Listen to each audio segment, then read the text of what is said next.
Hey everyone, how are you doing? I am so excited to be here today with my friend Robert Moore, founder of oneQube. Um, Before we get started, I just wanted to let you know that this is something that I've been really passionate about for a long time, building building content for one thing, but another is just Spider. As Robert will tell you, I am. Am I an investor? I think I should be. I really love this tool, and it's not often, and I think you all know me out there. I don't actually promote tools.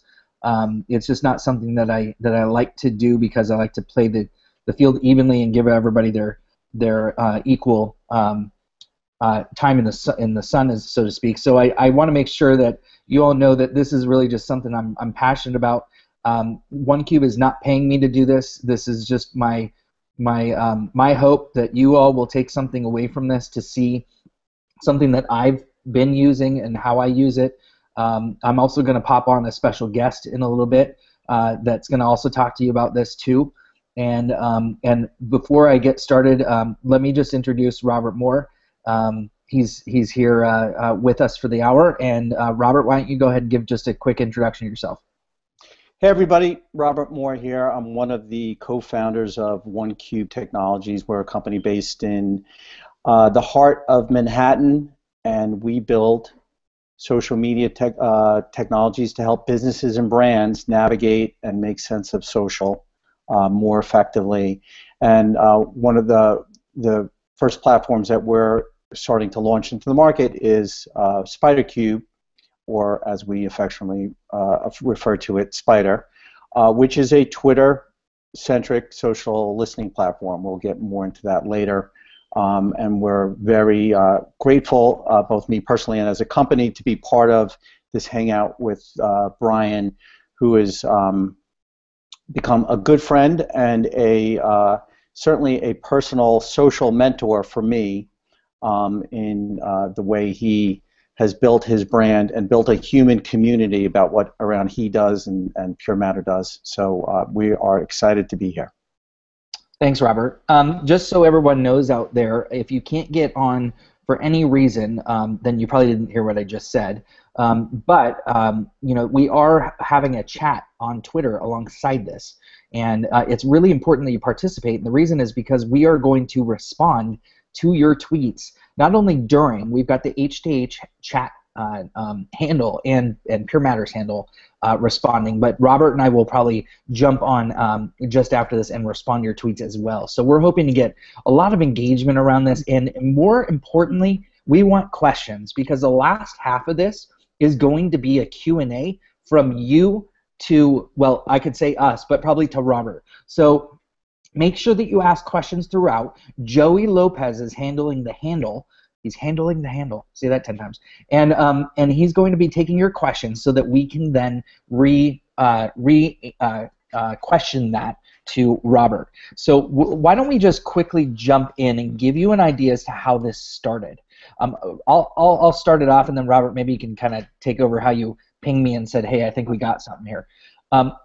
My initial start here after the new year, I came up with this idea to start a foundations series, and that basically was a series of the 6 top foundations, or the 5 foundations of each social network.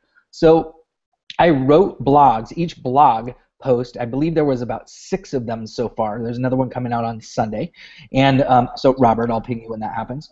But there's different foundation blogs that I wrote that are basically the essence of what you need to know about each blog, about each network. So for instance, LinkedIn had a foundations blog. What are the 5 foundations that you need to know to operate on LinkedIn?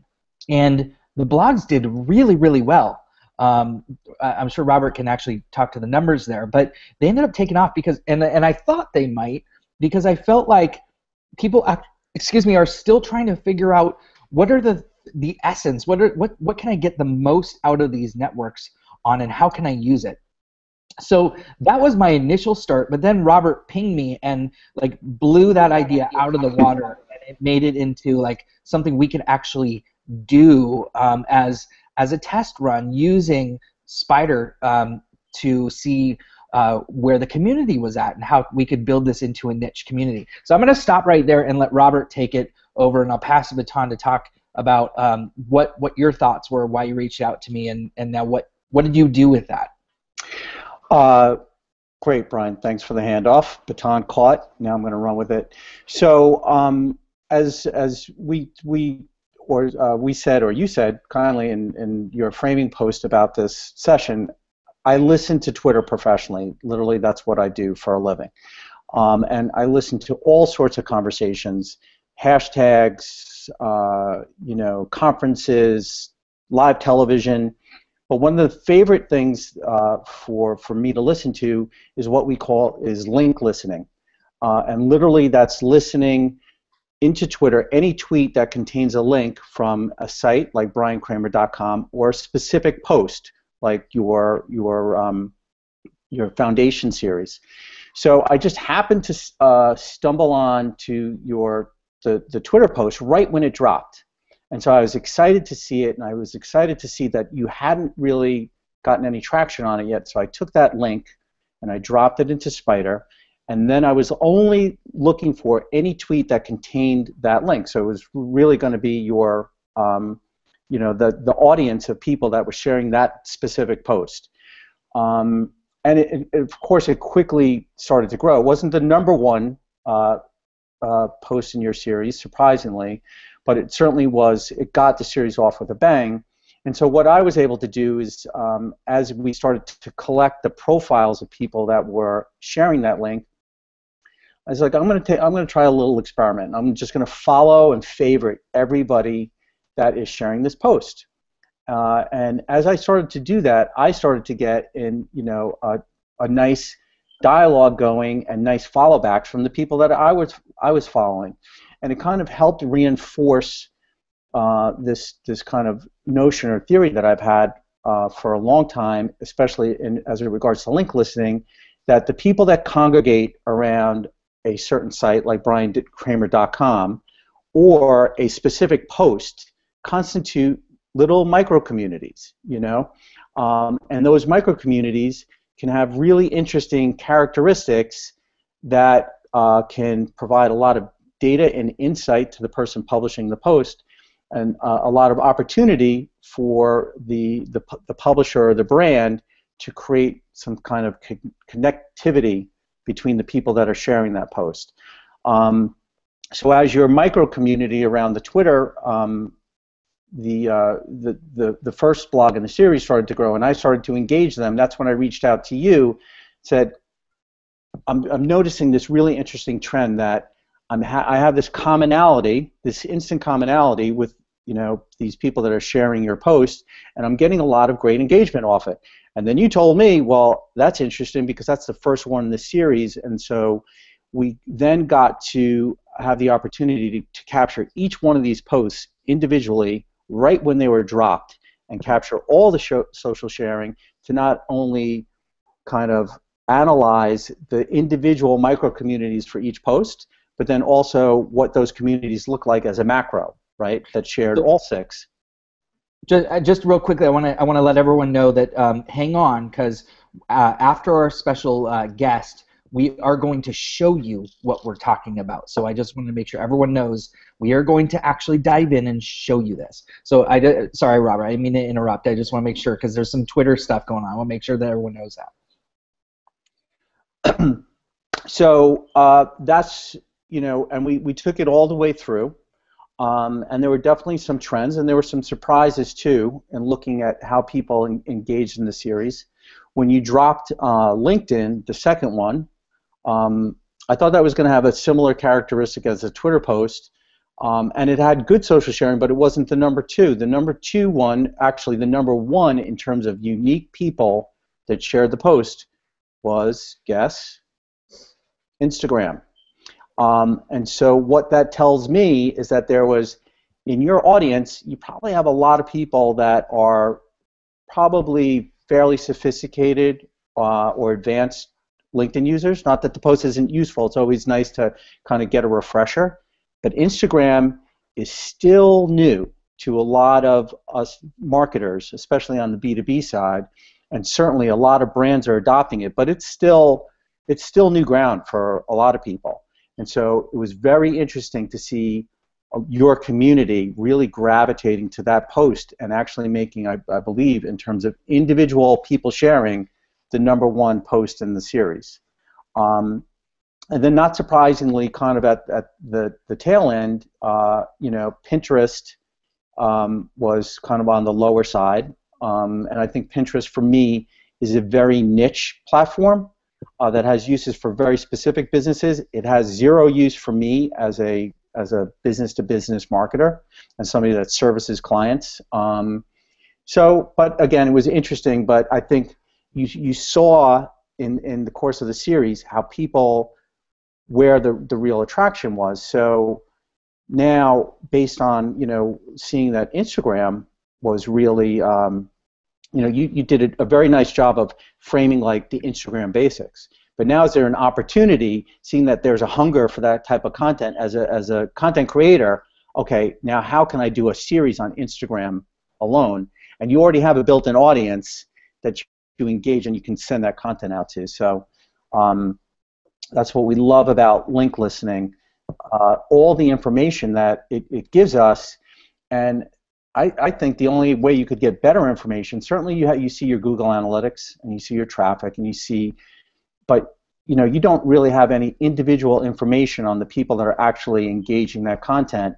And short of having a gate, and a gated content where people would have to have a password to engage your content, which nobody wants to do, that this link listening and seeing your social amplifiers and how they attach to content gives you real opportunity to identify trends in profiles, trends in Twitter characteristics that allow you as a content marketer to drive the direction of future content or future series. So Robert, let me ask you, just before, we're gonna have our guest on here in just a few minutes, but before we do that, let me ask you just one quick question.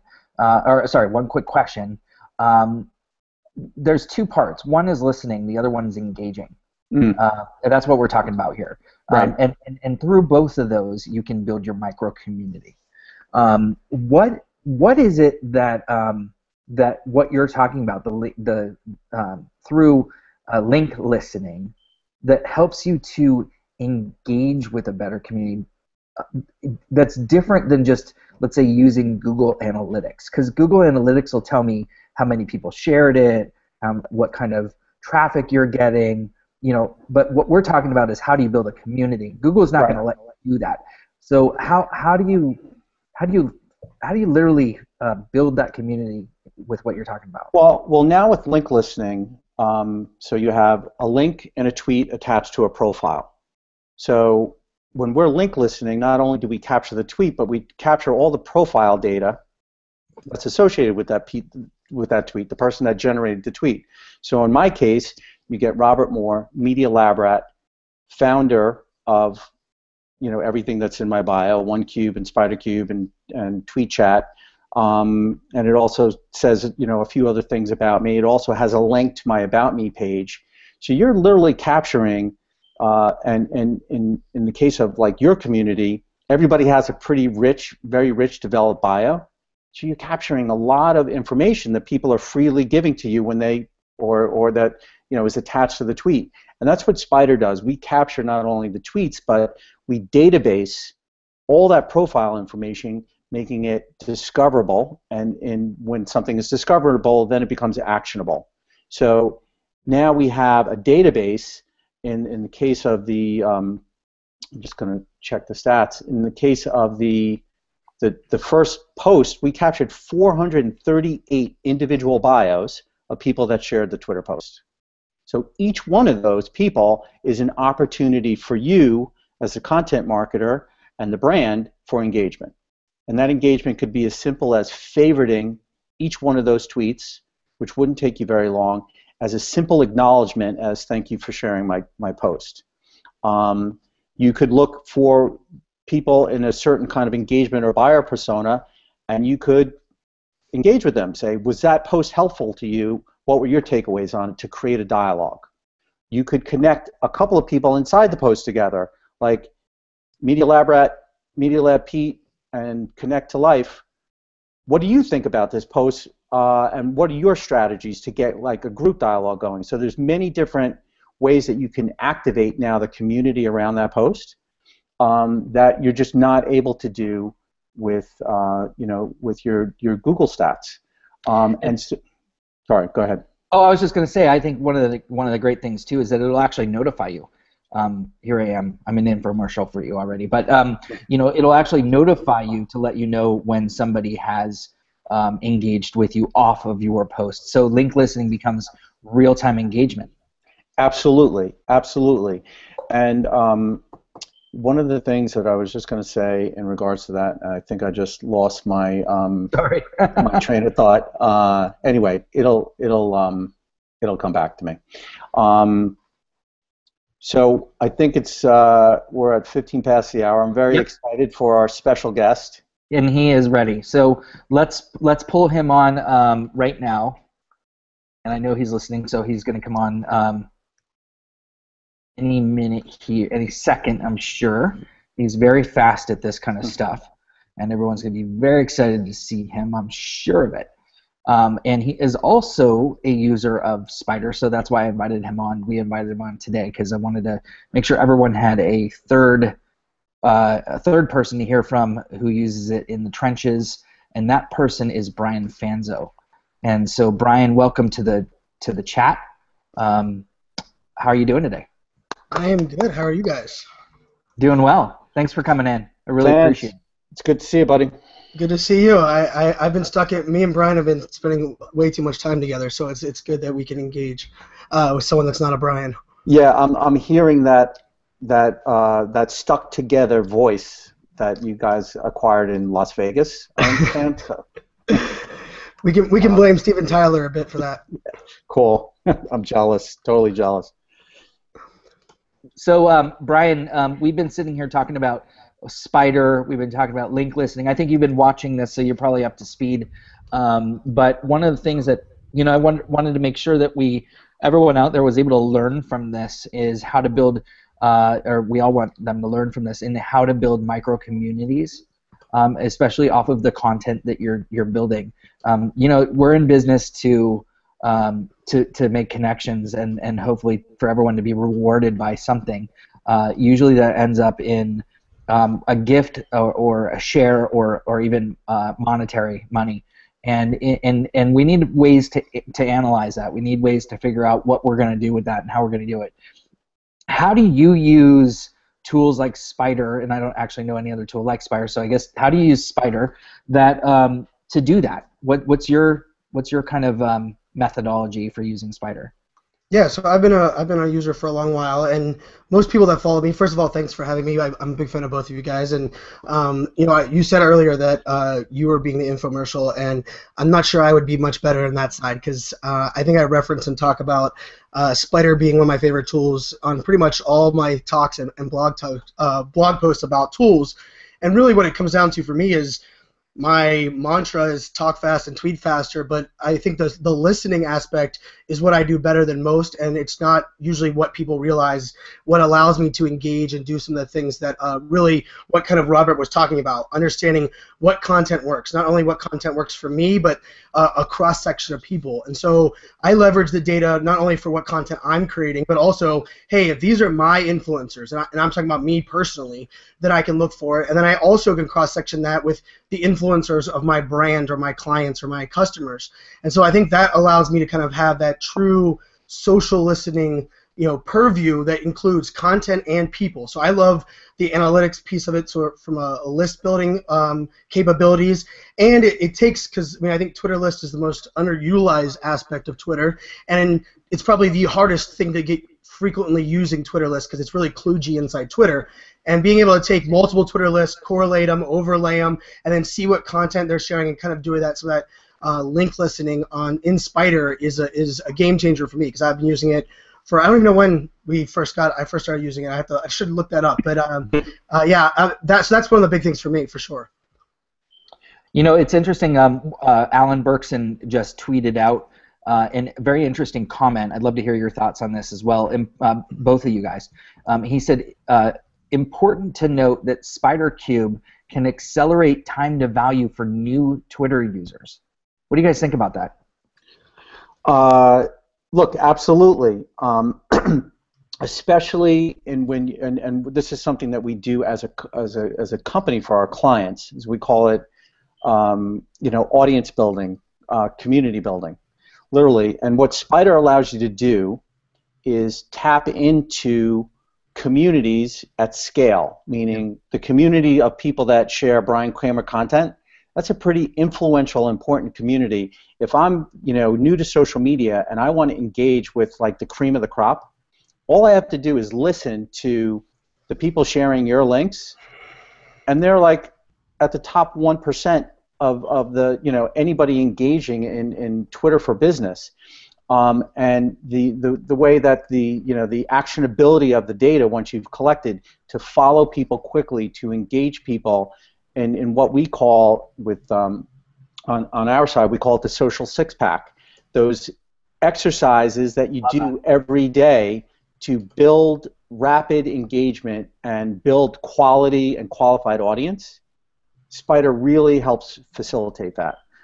So we believe firmly that you can take somebody that's starting at zero, literally, with 1 or 2 or 3 endpoint goals, and set up Spider listening so they attract that audience in their Spider projects, and then can engage quickly with them to build a really quality audience fast. And we're not talking about like some tools where you can follow 1,000 people in 1 minute and you're just building bulk. We're all about what are the audiences that you want to be connected to, find those audiences on Twitter, collect them at scale so you actually have Spider working for you. It's like your 24/7, always working, never sleeping digital assistant, and they're teeing up these great, beautiful, real human profiles that you can now engage with, follow, retweet, and generally start activating relationships and content. So I can add the buzzword bingo to that, Robert, because I think it's kind of what I call it. All of what I follow there is I call it strategic listening and strategic following. And for me, the number of followers someone gains and the number of followers I follow is really obsolete. Like, I think there's lots of great people that have lots of low follower accounts, but it's that really that true what you were kind of walking through, that strategic, influential listeners that matter to you.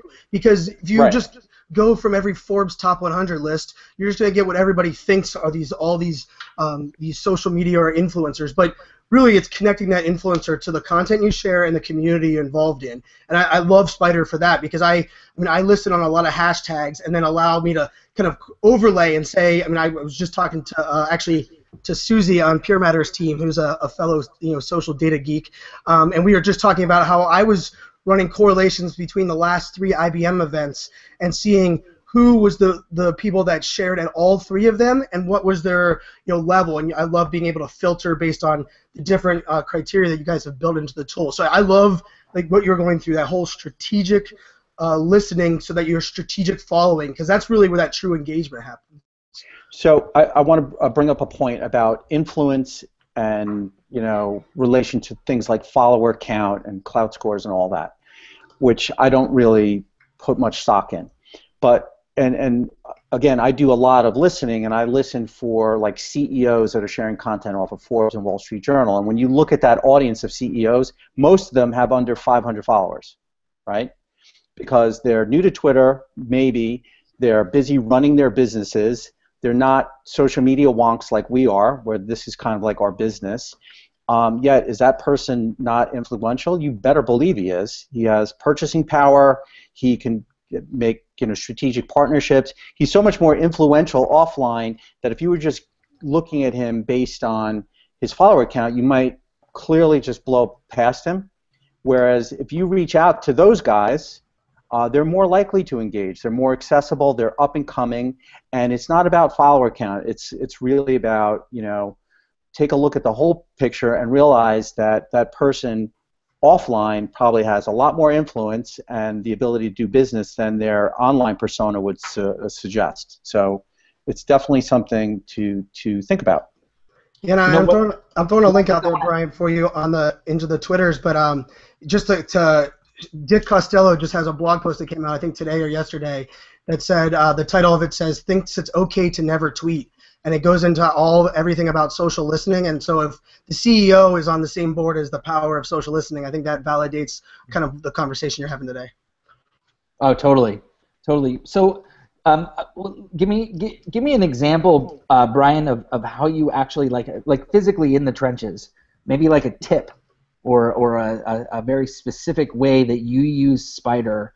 That would kind of help everyone figure out how to listen or how to engage.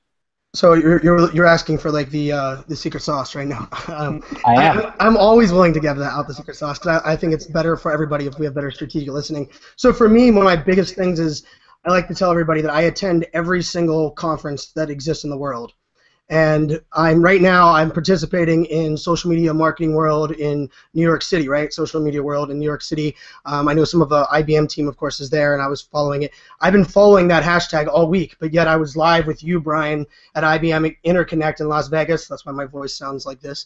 And what I mean by that is not only do I track it for like live daily engagement, but I track that hashtag within the tool, within Spider, because for me, people that are sharing and engaging in that content and that conversation are people that I want to know how they're connected either to me or connected to my influencers.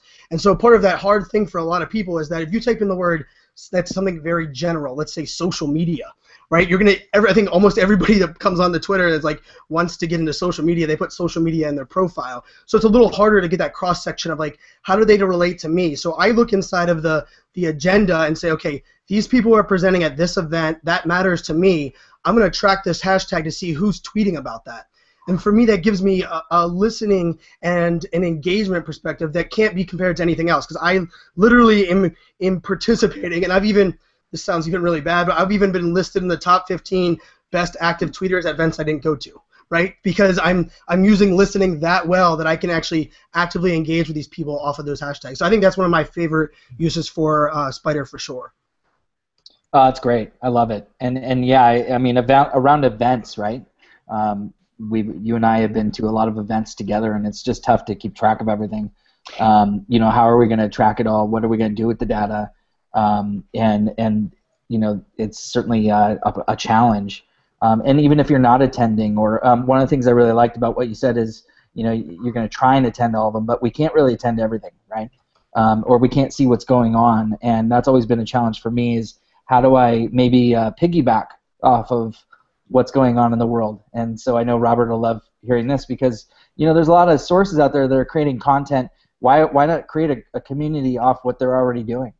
And so that's what I kind of also subscribe to is how to actually pick up off, different areas of interest. I follow Forbes, so why not pick up off the community and do some link listening off of Forbes? And then see what kind of community is there. And hey, I've got a book coming out in May, so I'm going to use that community and build it up, build some relationships, and start building maybe even my advertising strategy around those people. So it's not just engagement; it can be advertising as well. So anyway, Brian? Thank you so much for being on. But is there anything else that we didn't cover that you kind of wanted to talk about? No, I mean the only thing I wanted to say is I think social data, just the word data can be overwhelming. And really what the idea with this social data is it's that strategic element where you have kind of a plan or agenda. And I think the idea of link listening, if you already have favorite blogs or favorite things, and kind of connecting those dots and then listening to that data and then actually doing something on it. Because I think what SpiderCube does really well, including doing private lists and doing a lot of the correlation, is it allows me to take action on it very quickly. I've already taken action on data I gathered Monday through Thursday at the event we attended. And I think that's the key here on social. So I worry a little bit less about the real time, and I worry more about doing it in a time that is consistent so that I can technically engage at the right time. So I'm a big fan. I will jump on the other side now and be listening and engaging on the Twitters. I love the conversation. So rock on, guys. And Robert, hopefully see you soon. Brian, I will see you in Barcelona in a couple days. You bet, man. Thank you so much. I really appreciate you jumping on here. All right. Thanks a lot, Brian. Yep. Cheers, guys. Bye. Hey. So everyone out there, we're going to jump on now to the actual platform. I want to show you what that's, or I want Robert to show you what that's all about. We'll do that for the next 15 minutes. Trust me, it's going to go real fast because once you see it, you're going to be like, holy shit. And then we're going to take some questions, and that's it. I know you've been asking questions all along. I'm going to pose those back to Robert, and then we'll conclude. So it'll go real quickly here. Can't wait to show you, Robert. You wanna pop the top off the cork here, and I am, but first I'm going to remember the thought that I dropped before. And, okay, and it segues into something that I've seen in the Twitter stream. It was a question from Rachel Miller about, real time versus right time, and also the notion of listening. So I can only imagine what your notification stream looks like in Twitter, and it's, I'm sure, unmanageable, and I'm sure there's a lot of things that slip through the cracks. There's also a lot of people that share your content that don't necessarily tag you as the content creator in the tweet, right?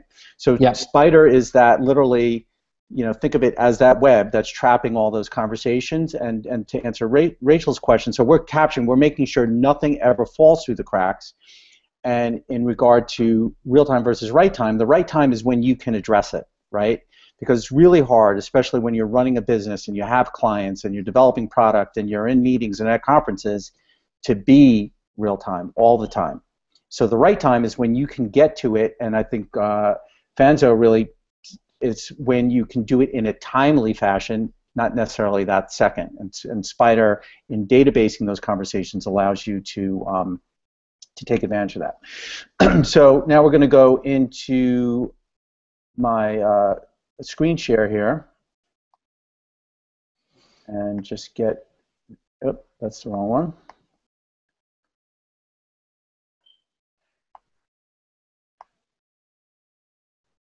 And here we go. So Bryan, can you see my screen?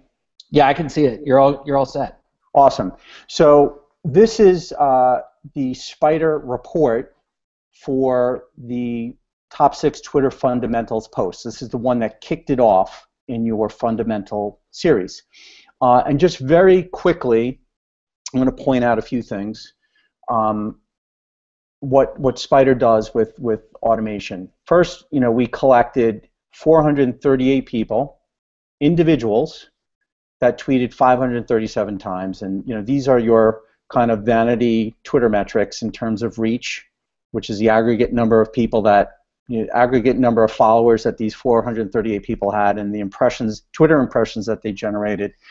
These are important for you as a marketer when you are presenting your blog to potential partners or advertisers. But what really, what I immediately go to when I'm looking at a Spider report is the profile analysis. And these keywords, which we collect in aggregate, these are the things that start to tell the story for me on a piece of content. So, not surprising, social media marketing is the top 3 keywords that we find in profiles that are sharing your content. So that's your audience. You're chock full of influential and highly engaged social media marketing business people, consultants, business owners, and interesting things as you go down the list. Speaker, blogger, author, founder, writer, strategist. These are all great actionable keywords, and we can tap into any one of these, and we will actually in a little bit. We get a picture of where our content is being shared from, and your content is being shared internationally. So Chicago, San Francisco, Canada, UK, New York. Awesome, you have an international community that's engaging with your brand. Since we're only listening in this particular case to one blog post, that the keyword trends aren't really very enlightening here. Although we are seeing that how people might be taking your posts and putting their own phraseology on it, right? So you have the automatic tweet that you do when you go to initiate sharing from your site, but I like to put my own spin on tweets. And sometimes that presents an interesting thing when you start going into the data, like who are my sharers that are taking the time to put their own spin and add something to my pre-canned tweet. That is a little beacon for me of somebody that's more engaged in my content and somebody that I want to kind of get to know, reward, engage with as I start to relationship build with them. Kind of down below here, this is our, what we call our signal strength analysis, which measures the aggregate Twitter kind of Twitter attributes of your audience as a whole. And this is for people that have seen this for the first time, and I look at a lot of these, this is a very nice skew of different types of Twitter users in their Twitter experience. So newbies are less than 500 followers, less than 6 months on Twitter. Superstars are the Bryan Kramers of the world. I'm in here as a powerhouse, I think.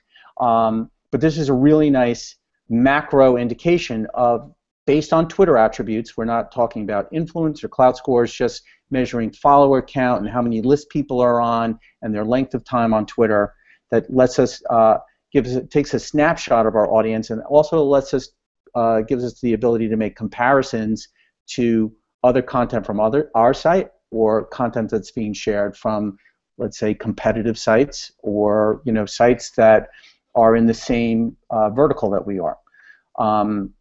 We also measure top mentions. Not surprisingly, Mr. Kramer, you're number one in that category by far. We look at the what platforms people are generating tweets from, and I know that you have a very active and engaged Triber audience. So not surprisingly, that's the number one source. People also sharing from Buffer. This can be interesting in different kind of use cases. We certainly see in chats and in live television or television in general that you see a lot of mobile engagement. So this can sometimes present some interesting insights on how people are intersecting your content and then how they subsequently share it on Twitter. This is the hashtags that we've captured. And this is probably more like how people are tagging your content, because I don't believe that your content comes off of your site with a hashtag already attached to it. So this can oftentimes give you insights into how people are tagging your content and allowing it to be discovered by the people that are also looking at hashtag Twitter or social media. So the report gives me that quick snapshot look of what my micro community was for this particular post. But what I really love to dig into then is the profiles, the actual people that have shared this content. And we'll just go, one of the great things about Spider is that we can go and click on that speaker, and we can find 41 people. So this is actually a micro community of a micro community of people that are speakers. So what opportunity does this offer you, Bryan? I'm sure you know a bunch of people on this list. You probably met them either at a conference or in some type of, I do. I see a couple friends there. Sandra Zarati. Right, Sandra. But I bet you don't know everybody on this list, right? I don't. There's 2 or 3 people there. So let's just say that Jesse here, you didn't know. So now your content has captured somebody new in your interview universe, and wow, he looks pretty interesting. He's director of technology. He's a CIO. It's this is a real dude, And so what can we do? And I've already followed everybody. So what Twitter allows you to do is you can get relationship status really quickly with a click of the button. And if you're orange, that means that you're following. And that was one of the exercises that I did with this particular post, is I followed everybody that shared it. And that's where I saw a lot of engagement and follow backs and people reaching out to me. So that's one way to get Jesse's attention. The other way to get his attention is to favorite his tweet or to reply to him and ask him a question, to open up a dialogue and start creating a deeper relationship with him besides him just being an amplifier of your content. Another thing that we could do with this specific group of people is we could export them to Twitter as a Twitter list in scale, and we could call them our speaker list. So that's as easy as hitting this button and exporting. I won't go through the whole process because it takes a couple of steps, but literally it takes less than a minute, and you can immediately, touch 41 people's timelines. And that's, the key here now in this micro community is how can you scalably activate them, and literally you could go through 400, the 400 plus people that shared this post, and within 15 minutes you could touch each one of them in some fashion. That's really fast. That's a fast way to touch a lot of people. Yeah, and because they're all there for you, and the starting point is they shared a piece of your content, specifically the lead post in your series about Twitter. So you already know how to approach them. There's context there, which is key. So we're going to go quickly into, because we got about 5 more minutes. So I'm going to clear this query of speaker, and now we're going to do some neat things. So not only can you do kind of like these macro searches through the reporting, but I can also look at, okay, how many of these people are on 500 or more Twitter lists? Why is that important? I look at Twitter lists and how many times you're listed as a real beacon of influence, or a level of social proficiency, because it's not easy to get on people's Twitter lists. And usually when they put you on lists, they do it for a reason, because they want to pay attention to what you're saying, right? So if you want to find what I call your super influencers, and this terminology is mine, it's not yours, 75 people right here that are on 500 or more Twitter lists.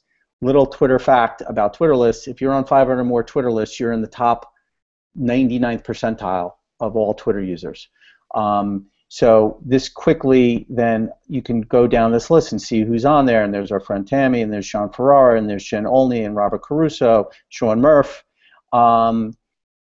Jenny Gordon. I mean, these are all awesome social media rock stars, and look at, they don't have necessarily big follower accounts. But they are highly influential, and we know just by looking at these lists, not only are these people highly influential, but we know that they're engagers. Anecdotally, Brian, we know that these guys, if you go out and reach out to them, they're going to reach back to you. They're very accessible, which is, a neat thing about the community that you've created around your brand. I'll do one more quick filter, and then. So I create these little indexes for my own personal thing when I go and test data in Spider, and one of them is one of the kind of indexes that I create is my decision maker persona, who would be a CEO, president, founder, owner, entrepreneur. The presence of one of those keywords in a bio, and quickly again we get to a list of 76 people. Where I'm looking to see, so we have owner, we have CIO, founder, global leader, writer, so a little bit of a mixed bag in here. Maybe anyway, so the Spider, what we call multi-point open text search, quickly allows you to drill down on almost any element of somebody's profile to find an interesting person in that collection of data that you've had. So the last piece, Brian, then we'll go to questions, is that now as the kind of host of this micro community, you're the connective tissue between these people potentially. Is your opportunity as Bryan Kramer, the brand, is to start making connections between Kyle and Artha, Neela and Jesse and Tim, and maybe you can look to see, well, how can I bring these people together because of their commonality, or I know that Robert is in social media listening, and this guy is a web publisher who's in dire need of community building and audience analytics. Can I possibly be the connector of them? Well, you can, because we both have a relationship with you and your content. So we know it's just worked fabulously for IBM, and we've been the beneficiaries of that as being a part of that universe. So I think, especially great content creators have an unbelievable opportunity to use content to build audience, and then not only engage those audiences as individuals, but also try to put them together and start creating that real sense of community. And with that, I'm going to stop sharing the screen, and we will go back to the feed. We've got a great job. We've got some questions here from the audience. Sure. Let me throw them out at one at a time here. This is from Rachel Miller. Thoughts on real time versus right time? Is there a need for speed in community development? There's not a need for speed, and I did see Rachel's question when I was looking at the feed. It's that notion of, and I think she's spot on. It's not, if you can, when you are real time, the immediacy is amazing, but it's more about right time and creating a consistent flow, and that's part of like what we coach with the six-pack, is that making sure that you spend some part of your day in community building and relationship building and engaging the people in these conversations that you're tracking. And they could be conversations from yesterday. They could be conversations from the morning that you're getting to in the evening. We think the key element there is carving out that time that you dedicate to that engagement and giving yourself that time every day. And if, of course, you can structure it around a particular day part, like your lunchtime or your afternoon when you're feeling a little woozy and you just want to go spend a half hour in your data and start making these connections. That's how we came up with the metaphor for the social media six-pack. It's very much like going to the gym. If you go to the gym every day, what happens at the end of 90 days, Kramer? You are in better shape, you have more energy, and you get a six-pack stomach, hopefully. I don't know if you and I will ever get that ever again, maybe a two-pack. Mine's a protected six-pack. So the idea is the six-pack is really what you get after doing things consistently over time. That's when you start seeing really those hockey sticking to the right results in terms of audience growth, better engagement in the content that you're sharing out because you're building audience that you know is interested in it from the beginning, and really creating more opportunities to really get into engagement and get human to human, which both you and I and guys like Ted and Tammy and everybody and Fanzo are all about, right? It's all about taking these Twitter relationships, these Twitters every time, and you said human to human, so that's what happens. Drink, and escalating them into real life relationships. Here's a question from Jessica Roberts. Her handle is @Connect2Life, number 2 life. Question: what are the top 3 things marketers should listen to within their micro community? That's a good question.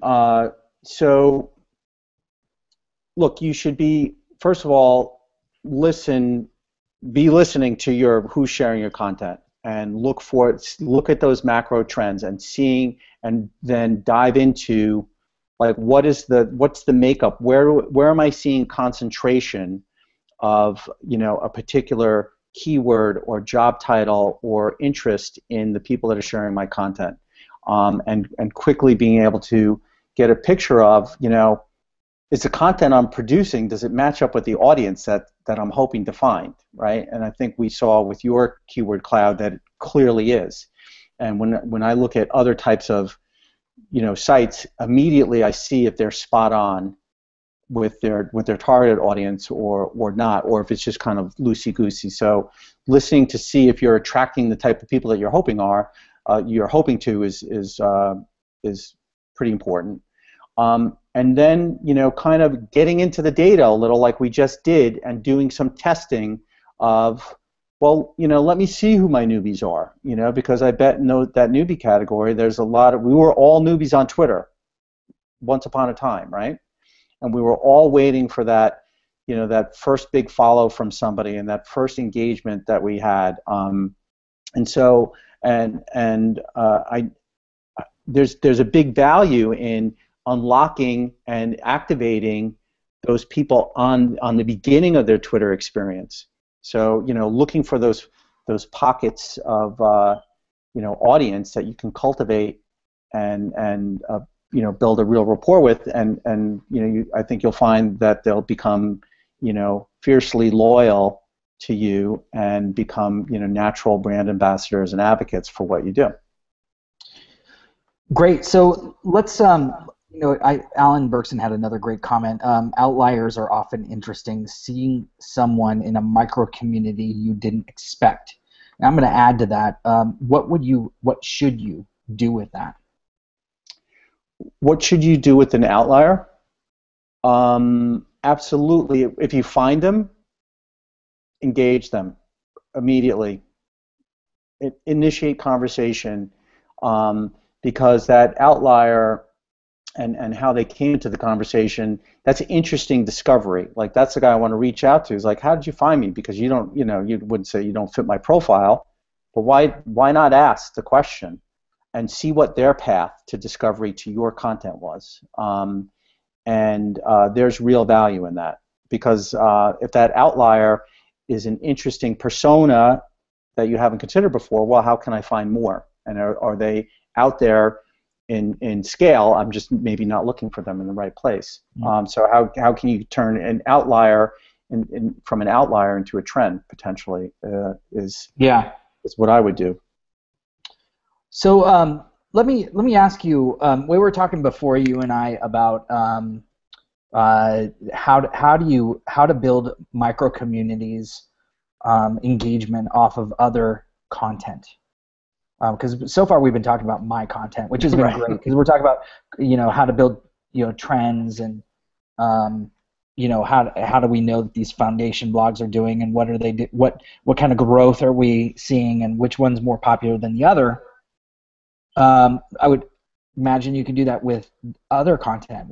Sure. I mean, you're clearly not restricted to just listening to your own stuff. And as a matter of fact, one of the most important things that you can do is knowing where, like you just said, Forbes. You have a book coming out. I personally listen to Forbes a lot, and you generate 30 or 40,000 tweets a day.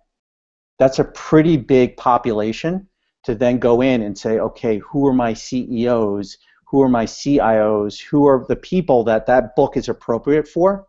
And so you can tap into other people's, these big macro communities, to extract people that could be really valuable engagement or buyer personas for you. So, if I want to find people that are, in PR, I'm listening to Spin Sucks by Ginny Dietrich, one of the best PR blogs out there.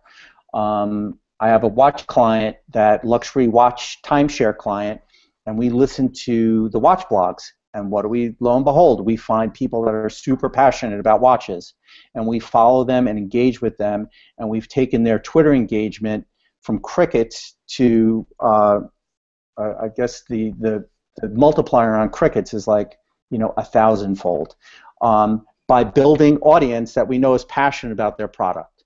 And they're not original content creators. So we have to go outside their universe and tap into these watch blogs. And as we engage people using our spider techniques and social six-packing, lo and behold, we're building a really highly engaged following that just devours their content when we publish it.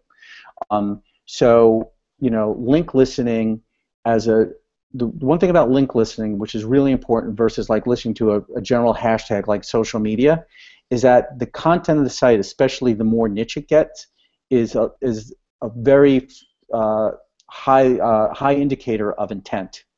So, people that go to watch blogs are passionate about watches. They're not casual, right? You might get your outlier, but generally the audience is concentrated about people that are passionate about that. So think about, when you're trying to build not only community, where are people that would be interested in your content? Where else are they reading on the web? And let's listen to those sites. And and you start engaging those people, because if they have interest in somebody else's content that's in your space, they might they probably have a high you know a high level of potential intent to be interested in yours as well.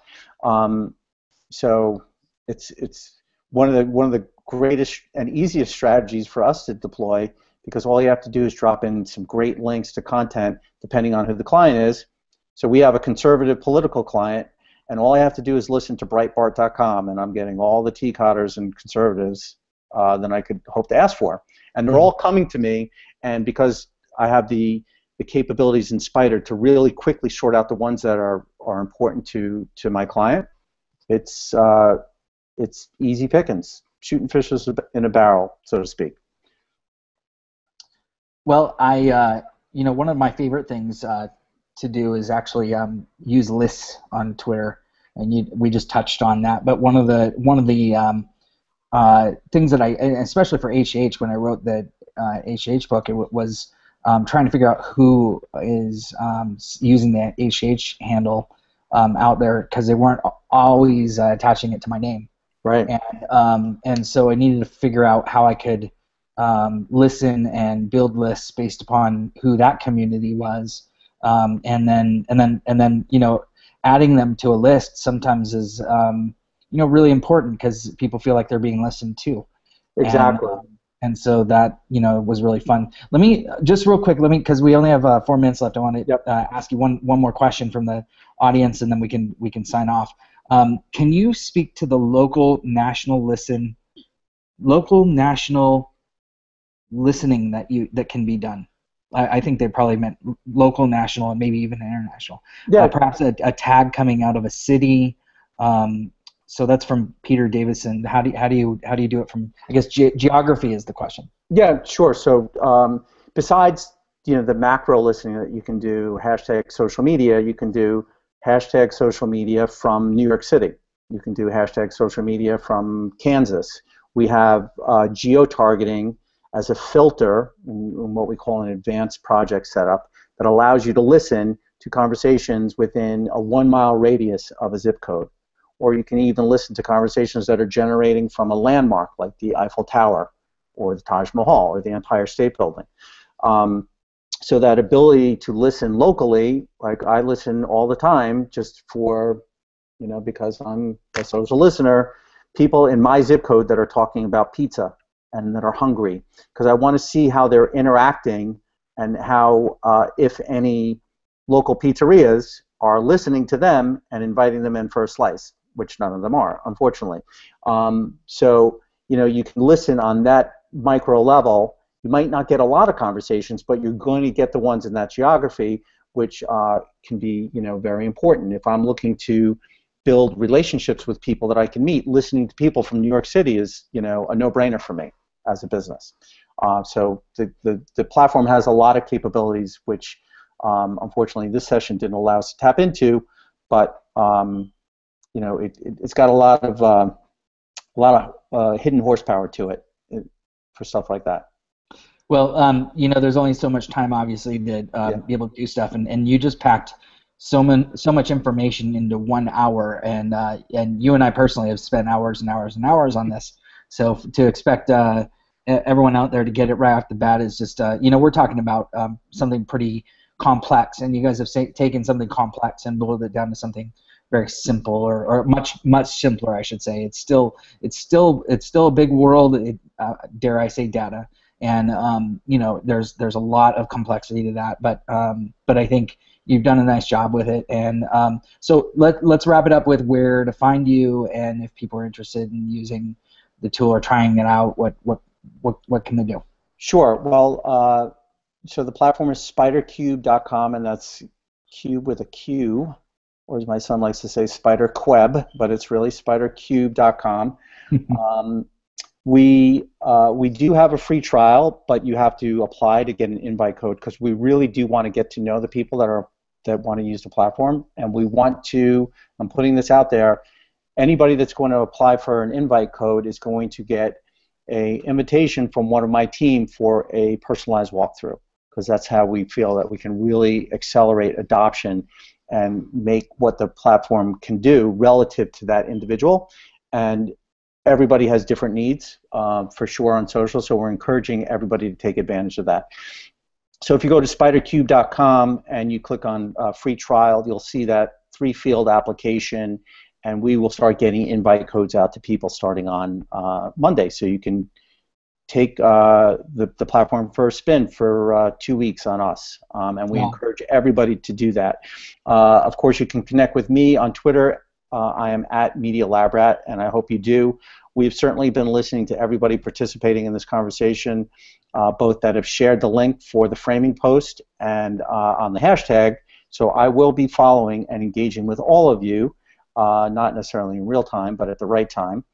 So I look forward to connecting with you on Twitter as well, and I hope you feel free to connect with me anytime about questions, social data, and social geekdom in general. I'm happy to always talk about stuff like that. And Mr. Kramer, I'd like to thank you for hosting this on a Friday afternoon after an incredibly busy, hectic, and productive week for you. I certainly appreciate it. It's always fun to be able to talk social business and social data with you, and we're just thrilled to have had this opportunity today.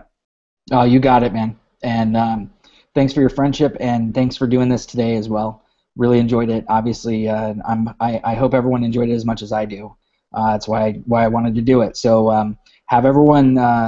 Hope everyone at least takes a demo and ping me too if you have any questions. We've got plenty of Twitter tweets out there to go answer. So Robert, as soon as we get off, we can start engaging, right? And there's plenty of questions too that we couldn't get to. So thank you, everyone. We'll be back on. We are looking at having H2H chat as a weekly, same time, same day every week. But with my travel schedule, I can't start that for a few weeks. So give us a few weeks, and then we're going to get this thing on rotation, and it'll be something you can expect every week. Just as soon as my time can wind down just a tiny bit, I promise it's coming. But until then, thanks again, Robert. Really appreciate it. And everyone else out there, thanks again for coming. Appreciate it. Thanks, Brian.